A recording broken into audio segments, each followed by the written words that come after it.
Week number 2 of Jets OTAs has officially wrapped up, and in this video, I want to break down my biggest takeaways and what you need to know as a Jets fan of what happened at the practice field for the New York Jets. What did we learn from the New York Jets at OTAs in week number 2? Aaron Glenn got this team operating on the practice field. What's going on? What's the latest trends? What's the latest stories about these New York Jets? I'll break it down right here on Jets Media. Make sure you guys hit the like button if you enjoyed the video. Subscribe to the channel if you're new, and feel free to comment your thoughts and your biggest takeaways from the New York Jets at OTAs thus far. There's so many things you could talk about, but I narrowed it down to certain things that came out and all the stories that people are talking about regarding the New York Jets this week. I also want to remind everybody that Jets Media Day 2025 tickets are officially on sale. We're going to the home opener, ladies and gentlemen. Jets Steelers for the 4th annual Jets Media Day event. The details are down below in the description. Just click that link and you can see the website and get all the information you need.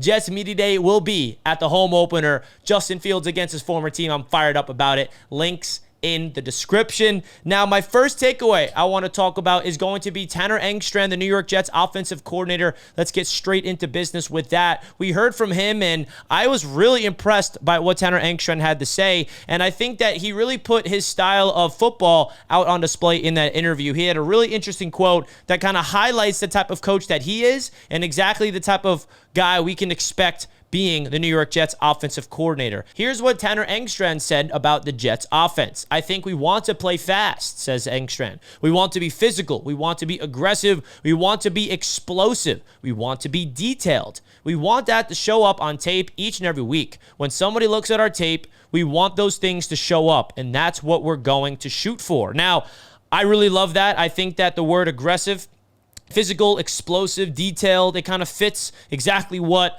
the modern day successful NFL offenses do. You look at the Kansas City Chiefs, even the Buffalo Bills, the Ravens, they're detailed, right? The Lions, which is of course where he's coming from, learning from Ben Johnson. He was a guy that was able to plan the entire passing game for Jared Goff, for Amon-Ra St. Brown, for Ben Johnson to call the plays. And I think the detailed and explosive, aggressive attitude is how this Jets team needs to go with Justin Fields at quarterback. We have playmakers around him to trust in Garrett Wilson. We got 3 running backs to be excited about this year, all young and have that explosiveness nature. Breece Hall, Isaiah Davis, Braylon Allen, and we got Donovan Edwards from Michigan that's going to really compete for this spot as well. So I think the aggressive attitude, the Jets establishing a brand new identity on that side of the ball is going to be really important. And I think Tanner Engstrand, being a young 42-year-old offensive coordinator, first time in the NFL, I'm really excited. I think that this is an opportunity for the Jets to hopefully find their guy. Now, there's no guarantee. I mean, we've seen offensive coordinators come and go. I think Jets fans were pretty optimistic about LaFleur when Saleh first hired him, and he went to crap, and we had to fire him. So there's no guarantee Tanner Engstrand is going to be good, but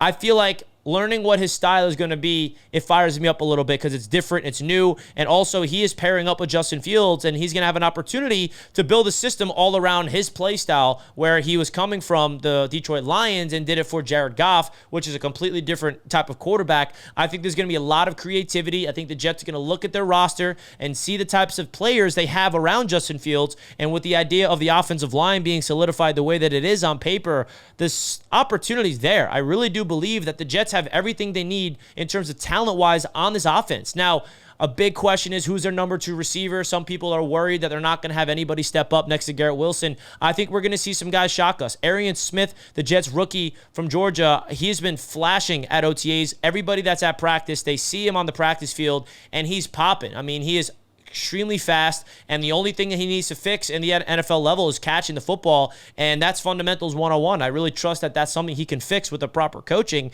So you never know. Allen Lazard, Reynolds, 2 solid veterans that we got. Malachi Corley is going to fight for that spot. Xavier Gibson. Like, it's not like we don't have anybody on this roster at the wide receiver position that can be an impactful receiver next to Garrett Wilson. Of course, the tight end position is something that the Lions really focused on, and I'm really excited to see Mason Taylor as a rookie. Jeremy Ruckert, I do think, has untapped potential as well. So I really believe with the proper coaching staff, we have everything in place, but the big question is going to be Justin Fields, right? What's the latest about Justin Fields in his first 2 weeks at OTAs? We heard from him talking to the media, and I'm really impressed with everything about Fields just from the standpoint of his confidence in himself, his ability to go about his business. It's a night and day difference between Aaron Rodgers and Justin Fields, just in terms of personality and the type of leader he is. And something that, we're going to talk about is this Jets team is going to be a multi-dimensional style of offense. And I think that's important. The Jets have never had an offense like this. And us Jets fans, get ready for a ride of something we've never seen before. We've never had a multi-dimensional offense where you can get beat deep with explosive weapons down the field, and you have a quarterback that is a dual threat. Justin Fields is literally one of, if not the best, dual threat quarterbacks in the NFL. And I'm just talking about from a mobility standpoint. Take throwing the football out of it. When you just talk about athleticism and running, that is a legit threat that defenses have to worry about. I mean, his time in Chicago, the Bears won some games just because Justin Fields is so good at scrambling and so good at running. Now, what's going to make or break Fields with the Jets is, can he figure it out throwing the football? You're obviously not going to be a starter in this league for long if you can just run. But that ability to run is a legit weapon that the Jets are going to utilize, and it's on full display at OTAs. Everybody that's at practice, you see Justin Fields scrambling, and he's hard to bring down in the open field. He had that issue with Pittsburgh, had that issue with Chicago. When I say issue, I mean the opposing teams had the game plan against it, and it was really tiring to have to game plan against someone. I mean, it's very similar when you have to game plan against a guy like Lamar Jackson. And you talk about Lamar Jackson, he figured out how to throw the football later on in his career, which made him the two-time MVP.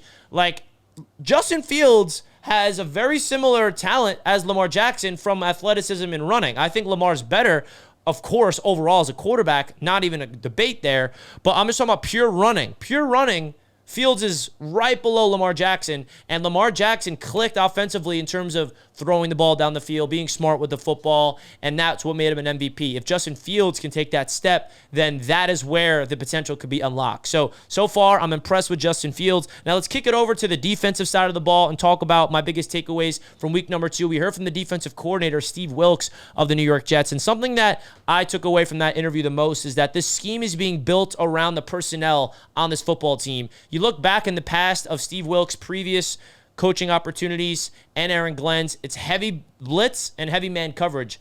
But I don't think we can necessarily say that's guaranteed going to be happening exactly with this New York Jets team. I think they're going to create a brand new scheme that tailors to the strengths of the talent we have on the roster, of Sauce Gardner on the perimeter, with Quinnen Williams up the middle, Will McDonald, Jamie Sherwood as a linebacker. So I'm excited to see the type of scheme, and he had a lot of glowing things to say about Quinnen Williams. He mentioned Will McDonald a lot, Sauce Gardner, of course, and that goes into my next topic within the defense.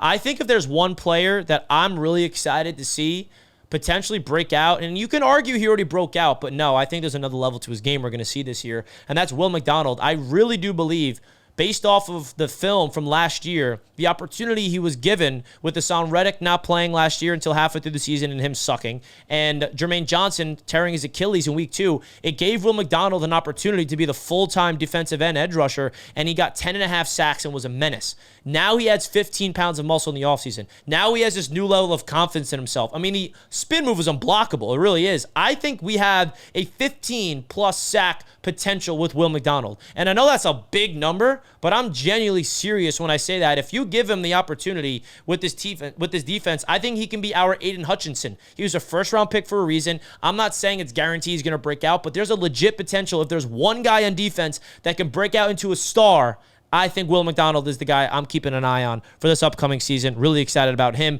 And then to wrap it all up, my final takeaway is Aaron Glenn. You got to keep talking about him. He has to be my final takeaway. And Justin Fields said something very interesting in a press conference about Aaron Glenn that really hit me hard, and I wanted to present this to you guys. So Justin Fields basically was asked about Aaron Glenn. He said he's the realest coach he's ever played for. And his example was at practice this week, he did not like the energy, Aaron Glenn. He did not think that the Jets brought the proper energy in order to be a successful organization, and he called him out. He completely called him out and said, this is not acceptable. This is not how we operate as the New York Jets. And I think that is a different energy at the head coach position where I don't think ever Robert Saleh would do that, right? He was the nice guy. He was like, yeah, everything's good. But Aaron Glenn is not afraid to be real. And you need to be real. If there's something wrong, you got to bring it up and execute it, and that gains the trust of the players. So that's kind of a little behind the curtains of the type of head coach Aaron Glenn is, and I think that is an amazing quality to have for Aaron Glenn to be the Jets head coach. He was built for this position, man, and so far, Aaron Glenn is definitely impressing me, but we got to wait to get on the football field, of course, before we can crown Aaron Glenn as the savior head coach for the Jets or anything like that. Let's go wait a little bit, but so far, I'm definitely impressed. So that's my biggest takeaways of week number 2 for the New York Jets at OTAs. I'm excited to continue the OTAs. Then we got mandatory minicamp, and then there's a long break until training camp, which starts late July, early August. So all of a sudden, we're going to blink, and the Jets season is going to be here.